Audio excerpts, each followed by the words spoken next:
Good morning, Ontario Woodlot Association. I'm Kate. There's also Neil. You'll meet him later. Together we are Maker's Dozen, and this is our home, which is situated on a 25 and change, depending on who you ask, wooded property in Quinte West.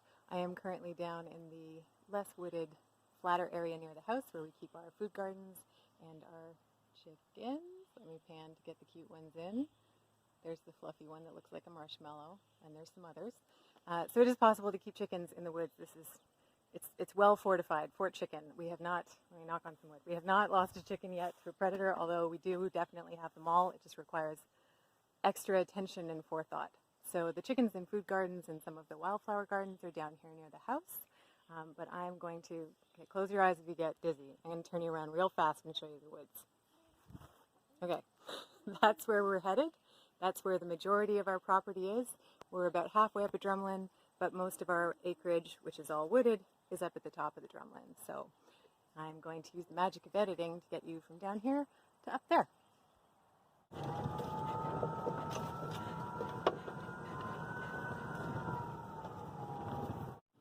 So it would be an inaccurate picture of our life on our woodlot if I did not give a shout out to the third member of our family. This is Evie. She's an electric side-by-side made by, she's a Polaris Ranger Evie. She is phenomenal. We didn't have her for the first year we were here while we worked out what we needed and what the best tool for the job is, and now we could not live without her. And you might see she's got a winch fitted to her, and she's also our snowplow in the wintertime.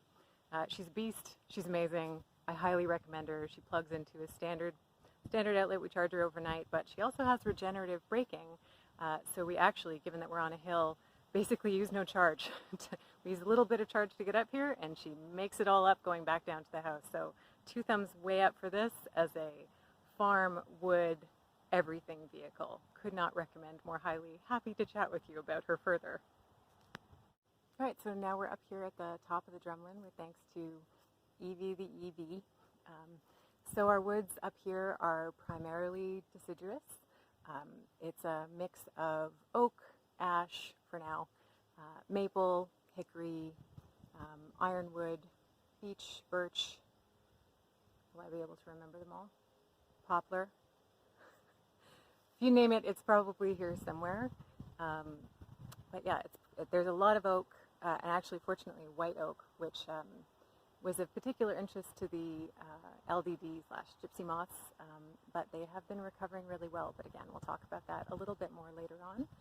We do tap for maple syrup here, but on an extremely small scale, basically just for private use. And because of the hill, we haven't taken advantage of gravity to run lines down to the house yet. So I do it the old-fashioned way with buckets and jugs in a backpack, and we built a fire evaporator in the backyard for processing the first year. We've since moved to an induction cooktop, which if you're just trying to get it done and get a few liters of syrup for your family, works really well.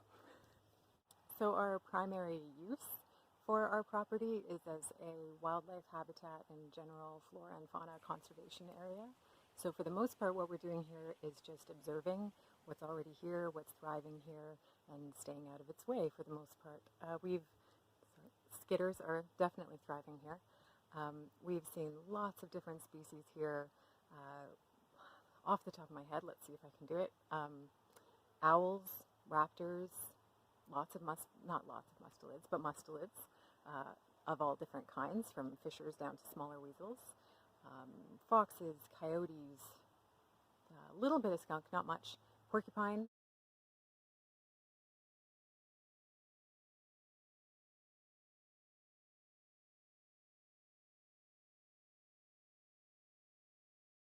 We do have flying squirrels here, which is phenomenal and possibly one of my favorite critters that we have here.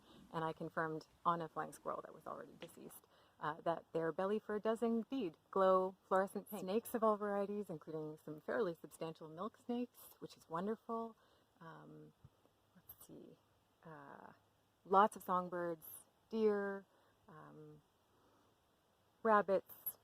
Basically, if there's an animal in Ontario that might be in a woodlot, we have either seen it, seen tracks of it, or seen evidence of it.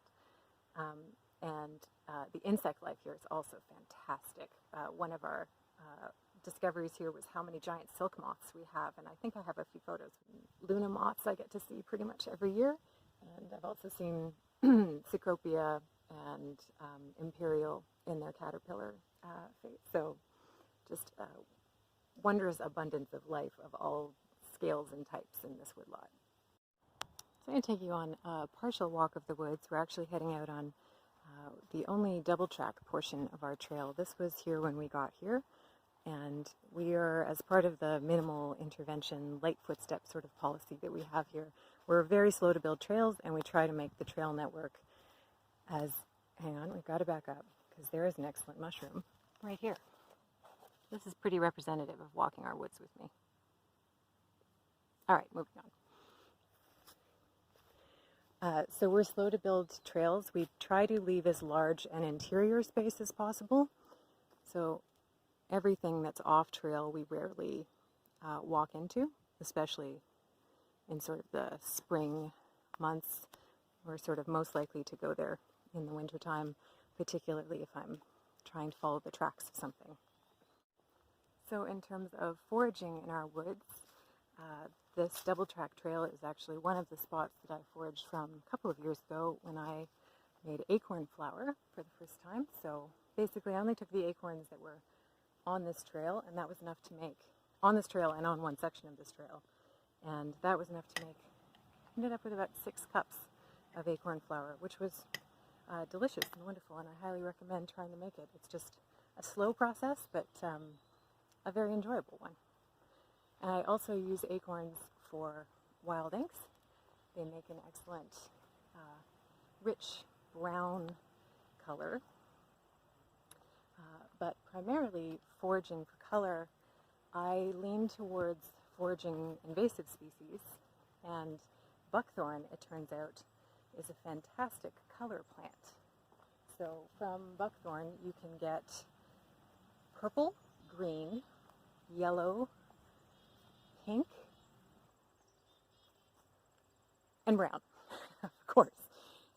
So the bark you can use to make a mustard yellow dye for wool.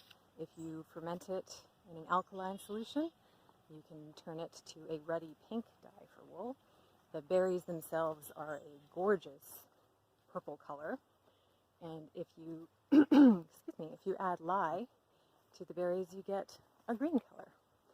So strangely, it does make me a bit keen to find buckthorn, but we actually don't have very much. Not that keen. Don't come offering me your buckthorn. There's lots of people already doing that. I've got enough for my purposes. But I do recommend giving it a try yourself. It does change your relationship to it. And here we are, actually, at one of our known buckthorn trees, which is just to my left here. Just a moment. I'll zoom in over there. So that there is one of the buckthorn shrubs that we've cut down. It's starting to come back a little bit, but as part of how we manage invasives here, we're very fortunate that our woods, for the most part, seem to either outcompete the invasives, or we just don't have that many that have that strong a hold. We've got a couple of problem DSV areas, but for the most part, we seem to be able to manage with our strategy of marking where they are, coming back, cutting them down. Just basically physical removal is what we stick to. So we're getting now to a part of our woods which has a lot of white oak, which is one of our favorite trees, one of all of our favorite trees. But I thought I'd show some clips from this because this area was completely defoliated both last year and this year. And not this year, but the year previous, you would literally get hit in the face with moths when you were coming through here. But this year, the caterpillar outbreak was so severe that they just collapsed on themselves. We saw evidence of both the fungal and viral infections, and then they died. They went from covering every surface to being dead on every surface, and basically just disintegrated. And the trees seem to, at least for the time being, we'll see how they do next year, but they seem to be doing really well. They have, for the most part, grown new leaves, and definitely a stressful time for them, but we're hopeful that they're going to be able to weather this. We're now getting to one of the denser parts of our property, which we have left intentionally quite dense. It's got a fair amount of prickly ash, which is, I think, inconvenient for us and loved by the animals who rather enjoy areas where humans don't come that often. So when we do set up cameras and things like that, we do tend to see the most animal activity is in the part of the woods that we leave the brushiest and busiest in terms of humans being able to get through, but animals seem to get through no problem and seem to be fondest of these spots. So in choosing our trail route, this might have been one of the more convenient spots for us, but we've routed around it to leave it as intact as possible. So on this now rotting wood is a fungus called Chloroseborrhea, and it's got several common names. One of them I think is like, sorry, just eating a bug, green elf caps or blue elf caps. So this is the fungus here, this kind of tealish colored wood, and this was actually used as an inlay wood because this stain is persistent. Even when the fruit bodies aren't present, the fungus will be this color, or the wood that is inhabited by this fungus will be this color. So it was used as an inlay. So after, when it's damp under certain conditions, you will get very tiny little fruit bodies appearing on these woods, and you almost certainly have this in your woods. It's very common. So keep an eye out, and then watch not just for it to be colored, but after it's been a bit moist, see if you can spot the little fruit bodies appearing as well. So I don't harvest from this area. We are now passing an area that has one of our no hunting, no trespassing signs, but also wild grapevine. So I don't harvest from here because the fruit is right up at the top of the tree. But I harvest wild grape both to make grape jelly, which Neil is lightly addicted to, and inks. Grape, as anyone knows, it's got staying power as a color. So both the fruits, I actually just use the bits and pieces that are left over after making jelly, make a beautiful and very persistent purple color. But you can also make a charcoal from the vine itself, and the charcoal, I don't know if it's particular to my batch, but mine has kind of an iridescent, or not iridescent, yeah, shiny quality. So it makes a beautiful shimmery gray ink, which I might be able to show you an example of. Okay, I promise not to squeal into the camera, but I have just seen, you guys are good luck, it is oyster mushroom time. There is a very healthy, beautiful looking crop of oyster mushrooms fruiting on this log. Which is actually, this is you'll notice the fence, but this is a road allowance between us and our neighbor. So I might come back up and take a look at those. Just as we walk away from the fence line, I realize I would be remiss in not mentioning the thunder chicken, the ruffed grouse, which are definitely also on the property, and we've seen them both be thunder chickens and flush out when you get too close. I have had them, I believe I must have been close to a nest. She came out and did her best snake impression, hissing around my feet. I believe it was the female, literally like circling my feet and hissing. And we've also seen them very casually just walking extremely quietly in the woods, not flushing at all. And it just looks for all the world like you have a tiny chicken on your property. Very enjoyable. I don't think I have any footage of that, but I will include it if I can. And if, like me, you enjoy tracking, a fun canid fact, which I've verified it once to be true, is if you're not sure if you're tracking a fox or a coyote, which definitely can be the case, fox are inclined to get up and tightrope walk on objects. So if there's, say, a fallen tree, they're more likely than coyote to pop up onto it and traverse it instead of the ground around it. So if you're following canid tracks and you see it jump up onto a log and follow it, tightrope walk it for a while, you might just be following a fox. Moving away from the back fence line, we're definitely well into just a single track. And we basically do one pass a year, if that, with an electric strimmer to keep the path clear, mostly for ticks. But for the most part, this trail is maintained just because we walk here. That's it. Just repeated walking seems to keep this trail pretty open. And we're closing in on the exception to the deciduous rule, which is our friend Piney, the lone white pine in the middle of these mostly maple and oaky and ashy woods. He's just hanging on. And it also got hit by the LDD moth this year, but it also is still going. Piney is an impressive individual, basically hollow, but still going. And we've actually seen that it was at least previously home to a colony of flying squirrels who we came up here at night, and big reflective eyes peered out of Piney at us when we came through here. And we also heard their telltale high-pitched chipmunk-like calls. So Piney, at least at one point, was home to flying squirrels, and now we're just rooting for Piney to hang on as long as he can. But this is a pretty consistent patch for us to find springtime fiddleheads. And this is an interesting spot to watch for both fungal and animal life. It does tend to be a passage that critters use through here.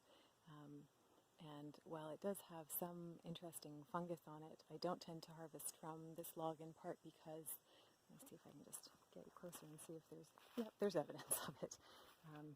A good reason to get to know your scats is to know both who's been there. It's just interesting to be able to see sign, but as you can see here, that's raccoon scat, and raccoons tend to create a latrine area, so they'll go in the same place over and over again, and so I don't forage from anywhere where there's been raccoon sign, particularly things like mushrooms, but yeah, anything that's too close to a raccoon latrine I don't use, since they do have the Bailey's issue and roundworm, and so we just leave those areas, and there's plenty of other spots to go. I mentioned all the songbirds, and this is one of my favorites that I've seen in the woods, and this is the nest of a redeye vireo.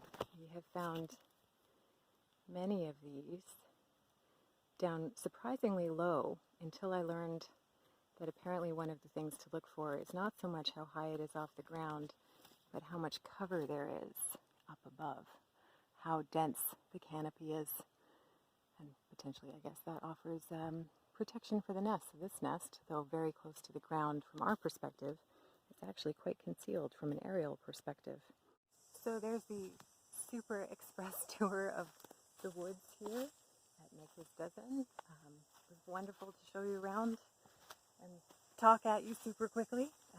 Be happy to answer any questions that you have, and you'll get to meet Neil during the Q&A. I'm certain he'd love to talk manual removal of invasive species and trail building strategies and whatever else you'd like to chat with us about, and hear how you have handled similar opportunities and challenges in your woodlot, and continue to learn from each other. So thanks very much, OWA, for asking to come and do this quick virtual walk of our woods, and we'll see you again soon.